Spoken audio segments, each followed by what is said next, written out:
இன்றே சப்ஸ்கிரைப் செய்து உங்கள் ஃபேவரட் ஷோகளை காணுங்கள்.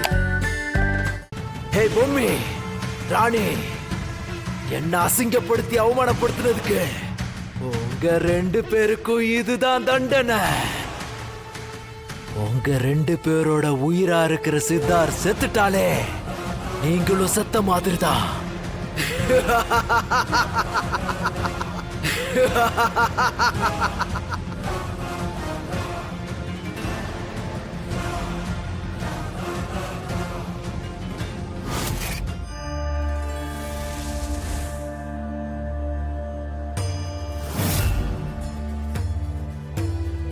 பரமேஸ்வரா,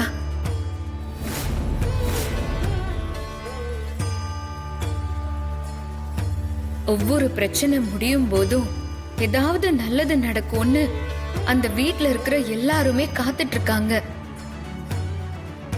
ராணி இந்த வீட்டுக்கு வந்த நாள்ல இருந்து இப்ப வரைக்கும் பிரச்சனையும் கஷ்டத்தையும் மட்டுமே அனுபவிச்சிட்டு இருக்கா.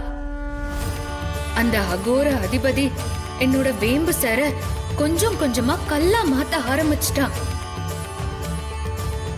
அவன் உடம்புக்குள்ள இருக்கிற யட்சணியும் சேர்ந்து இந்த 9 நாளுக்குள்ள நான் சொல்றத நீ செய்யணும், நானும் யட்சணியும் இணையறதுக்கான நாளை திருப்பி கொண்டு வரணும்னு கேக்குறான்.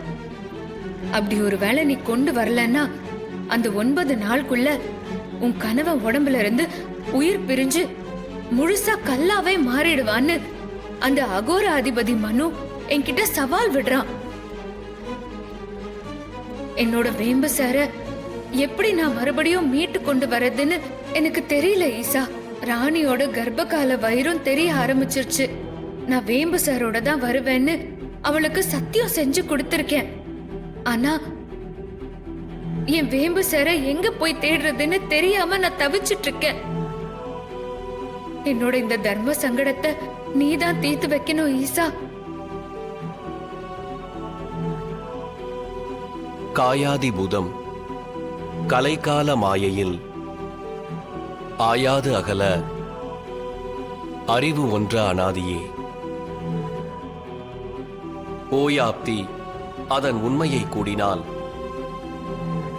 வியா பிரகாயம் மேவலும் ஆமே. பரமேஸ்வரா, என்னோட சிற்றறிவுக்கு புரியுற மாதிரி அது கொஞ்சம் விளக்கமா சொல்லுங்களேன்.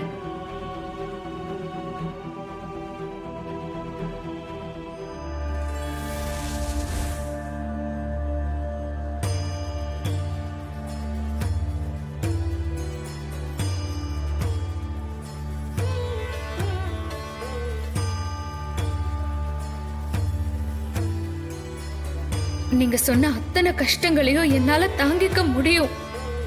ஆனா கர்ப்பகால வயிறோட இருக்கிற ராணியால எப்படி இதை செய்ய முடியும்?